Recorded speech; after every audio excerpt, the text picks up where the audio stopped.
여러분 안녕하세요. 흥지의TV의 흥지혜입니다. 반갑습니다. 오늘은 여러분들께 임상에서 사용하는 치과 용어와 약어에 대해서 설명을 드리려고 합니다. 먼저 치아의 구조를 한번 살펴볼 건데요.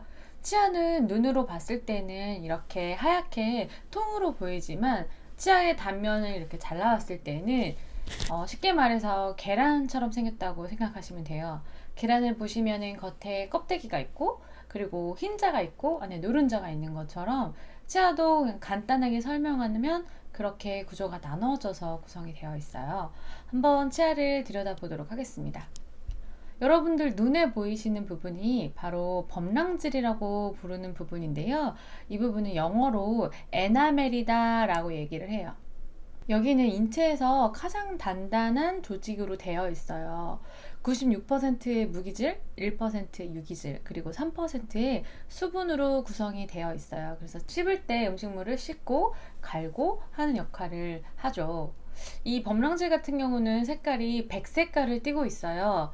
여러분들 이렇게 보시면 이렇게 하얀 부분이 있죠. 근데 이 범랑질의 특징은 불투명한 게 아니라 약간 반투명한 특징을 가지고 있어요. 그래서 자세히 보시면 하야스름한데 안에 노란 느낌이 나죠. 여기도 마찬가지로 이런 누런 느낌이 나는데 이거는 안에 있는 상아질의 노란 색깔이 비쳐 보이는 거예요. 그래서 범랑질이 좀 두껍고 하신 분들은 겉으로 봤을 때 하얀 빛이 더 강하기 때문에 치아가 더 하얗다라는 느낌을 받으실 수가 있고, 그리고 이게 얇으신 분들은 안에 있는 상아질이 비쳐 보이면서 저 누렇다라는 그런 느낌 받으실 수가 있어요. 그래서 이 범랑질로 인해 치아의 색깔이 결정되기도 해요. 물론 범랑질이 이제 어떤 착색에 의해서 노랗게 변화되는 경우도 있지만, 그렇게 됐을 때는 미백으로 해서 이제 돌릴 수가 있는데, 워낙에 범랑질이 좀 얇아서 노랗게 보이시는 거라면은 미백으로도 이렇게 다이나믹한 그런 효과를 보시기는 어려울 수 있습니다. 다음은 이 범랑질 안에 있는 상아질인데요. 이 상아질을 보시면 범랑질 안에 이렇게 자리를 잡고 있고, 치아에서 가장 넓은 면적을 상아질이 차지를 하고 있어요. 이 상아질은 영어로는 덴틴이다 라고 표현을 합니다. 덴틴. 범랑질보다는 좀 약하고 백악질. 백악질은 이 주변, 뿌리 주변에 붙어 있는 성분인데 이건 잠시 후에 다시 설명을 드릴 거고, 여기보다는 좀 강합니다. 그리고 여기 이제 상아질의 특징은 상아세간이라는 것이 존재를 하는데요. 상아세간이 뭐냐면, 자 보시면 이 상아질을 좀 자세하게 들여다보면은 세간이, 이 구멍이 이렇게 축 나져 있는 거예요. 그래서 이 결을 보시면 이렇게 이 관을 통해서 신경에 차갑고 뜨겁고 아프고 이런 통증이 전달이 되는 거예요. 그래서 이렇게 충치가 생기면 이제 아무래도 뭔가 자극이 더 가해지겠죠. 그럼 이 상하세간을 타고 신경에 느낌이 전달이 되는 거죠. 그래서 꼭 신경까지 충치를 먹지 않더라도 상하제까지만 충치가 생기거나 아니면 치아가 패이거나 해도 시리고 그런 아픈 증상을 느낄 수가 있는 겁니다. 이 상아질은 70%의 무기질, 18%의 유기질, 12%의 수분으로 구성이 되어 있고요. 아까 말씀드렸던 것처럼 황색 또는 황백색을 띠고 있고, 여기는 반투명이 아니라 불투명한 색깔을 띠고 있습니다. 그 안에는 이제 제가 계란으로 치면 노른자라고 표현했던 부분인데, 여기 같은 경우에는 치수라고 얘기를 하고요. 영어로는 펄프라고 얘기를 합니다. 이 치수는 안에 신경 다발들이 들어있어서 이제 치아의 감각을 담당하고 있고요. 그리고 상황에 따라서 상아질을 형성하기도 합니다. 그리고 치아에 영양을 공급하기도 합니다. 네, 아까 잠깐 나왔었는데 이 백악질은 치아 주변에 이렇게 둘러싸고 있는 조직이고요. 영어로는 세멘텀이다 라고 얘기를 해요. 이 백악질은 치아를 치조골에 고정시키는 역할을 하고요. 이 사이에 이렇게 자리 잡고 있어서 안쪽은 상아질, 뿌리 쪽 상아질과 맞닿아 있고 바깥쪽은 치주인대와 맞닿아 있습니다. 자, 다음은 이제 치근막, 치주인대 이렇게 얘기를 하는데, 치주인대, 치아에도 인대가 있어요. 여러분들 이렇게 손에도 이렇게 사이사이 이런 데 인대가 있고, 우리가 이제 굽혔다 폈다 하는 이 팔목이나 발목 이런 데도 인대가 있다라고 하잖아요. 그래서 이렇게 원활하게 움직이도록 인대가 조절을 해주는데, 치아도 마찬가지로 이제 딱딱한 조직과 딱딱한 뼈가 이렇게 맞닿아 있는데, 어떤 우리가 음식물을 저작하면서 힘이 받잖아요. 그랬을 때 이 딱딱하고 딱딱한 조직들이 계속 부딪히게 되면 뭔가 마찰이나 문제가 생길 수 있겠죠. 여기에서 중간에 치주인대가 붙어 있음으로써 음식을 씹을 때, 그리고 뭔가 움직일 때, 옆으로 측방압을 받을 때 압력을 흡수해주는 역할을 하는 게 바로 치주인대예요. 그래서 치아 주변에는 뿌리 쪽으로 이렇게 치주인대가 붙어 있습니다. 이 치주인대를 치근막이라고도 부르고, 영어로는 페리오돈탈 멤브레인 혹은 페리오돈탈 리가먼트라고 얘기를 하고요. 이 치주인대는 배각질과 그리고 치조골에 영양을 공급하기도 하고, 이 골 조직과 배각질을 유지하고 재생하는 그런 역할을 하기도 합니다. 자, 다음 치아를 유지시키는 뼈죠. 바로 치조골이다 라고 얘기를 하는데, 치조골은 영어로 알베올라본이다 라고 얘기를 하고, 병원에서는 그냥 본이다, 본, 이렇게 간단하게 얘기를 합니다. 자, 이번에는 치아를 겉에서 한번 살펴보도록 할까요? 치아의 머리 부분, 우리가 눈에 보이는 부분을 바로 치관이라고 얘기합니다. 치관은 영어로 크라운 또는 약어로는 CR 이렇게 표현을 하고요. 여러분들 여기 지금 대가로 있는데 안을 보시면 병원에서 약어로 사용하는 것을 제가 대가로 안에 넣어놨으니까요. 대가로가 없는 경우는 약어를 사용하지 않고 그냥 풀네임을 사용을 하니까 그렇게 참고해 주시면 되겠습니다. 여러분들 눈에 보이는 부분을 바로 치관이라고 얘기를 하고요.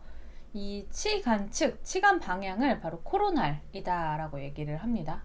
뿌리 쪽은 루트 라고 얘기를 하고, 약어로는 R 이렇게 표기를 합니다. 치아의 뿌리 쪽 방향을 치근측이라고 얘기를 하고, 에이피컬이라고 얘기합니다. 치근과 뿌리의 이 중간 지점, 그러니까 여기는 분홍 색깔 잇몸이 덮고 있어서 잘 안 보이지만 이 중간 지점을 바로 치경부다 라고 얘기를 하고요. 영어로는 서비컬이다 얘기를 합니다. 이 서비컬에 관련된 질환이 좀 많기 때문에 치과에서 많이 사용하는 용어고요. 약어로는 CER 이렇게 표현합니다. 프록시말은 치아와 치아가 이제 맞닿은 이 면 있죠. 여기를 바로 인전면이다 라고 얘기를 하고, 영어로는 프록시말이다 라고 얘기를 합니다. 이 사이에 퉁치가 생기는 경우도 상당히 많기 때문에 프록시말 캐리어스라는 표현을 자주 사용합니다.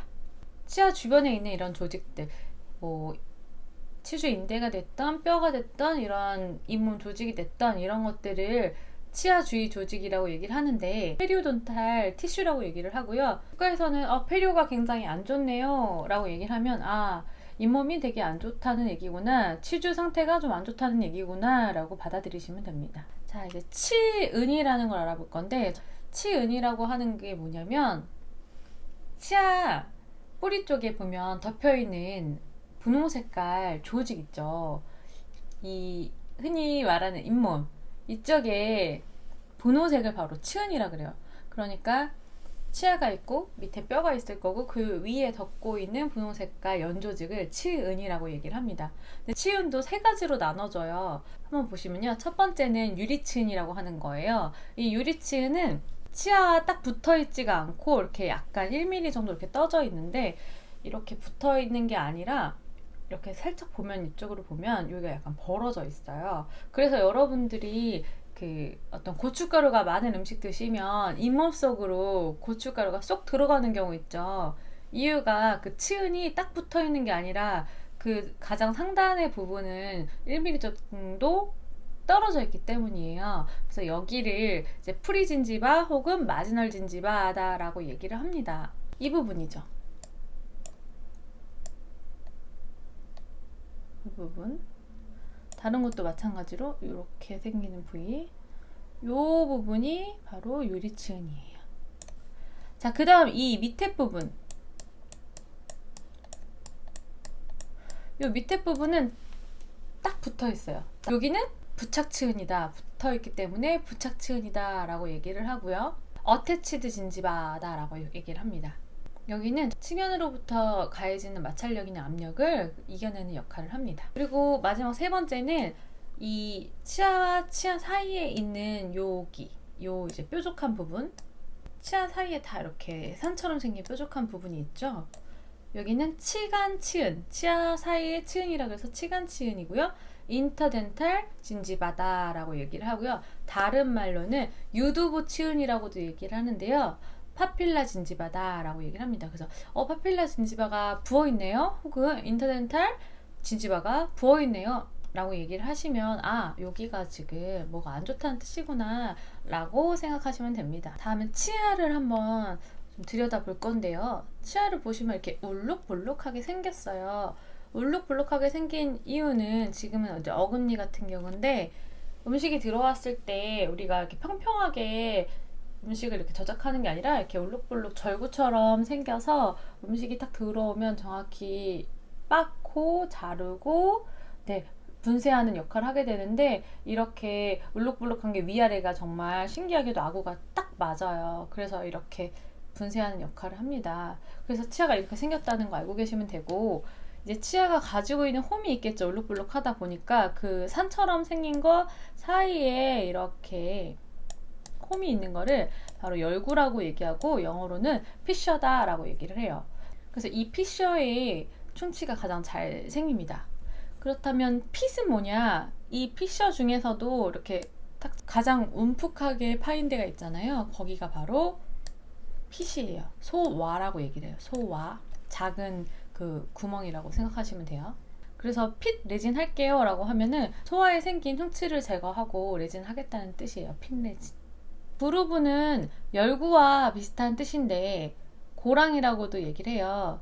융선과 융선 사이, 옆과 옆 사이 긴 홈이나 틈을 그루브라고 얘기를 합니다. 그러니까 비슷하다고 생각하시면 돼요.